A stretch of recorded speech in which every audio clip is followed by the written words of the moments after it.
তারপরে 33 বার সুবহানাল্লাহ, 33 বার আলহামদুলিল্লাহ, 34 বার আল্লাহু আকবার। এরপর দোয়া পড়লেন, ঘুমিয়ে গেলেন। এছাড়াও সূরা কাফিরুন পড়তে পারেন, কুল ইয়া আইয়ুহাল কাফিরুন। আপনাকে আল্লাহ পাক শিরক থেকে বাঁচাবে ইনশাআল্লাহ। আর আমার সবচেয়ে পছন্দের একটা আমল আছে, ঘুমানোর সময় চেষ্টা করি কোনো রাত্রে যেন বাদ না যায়।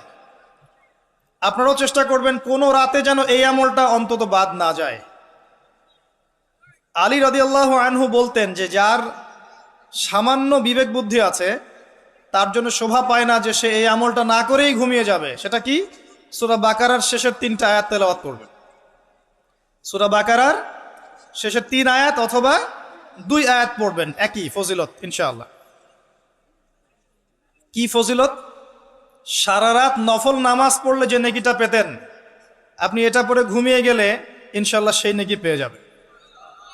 যদি আপনার নিয়াত থাকে তাহাজ্জুদের, ইনশাআল্লাহ আপনি পেয়ে যাবেন। এই যে কাজগুলো করে ঘুমালেন, আপনি 3 ঘন্টা বা 6 ঘন্টা ঘুমিয়েছেন, এই যে পুরো সময়টা আপনি ঘুমিয়েছিলেন, এই পুরো সময়টার জন্য আপনার আমলনামায় নেকি লেখা হবে। অথচ ঘুমের দরকার কার ছিল?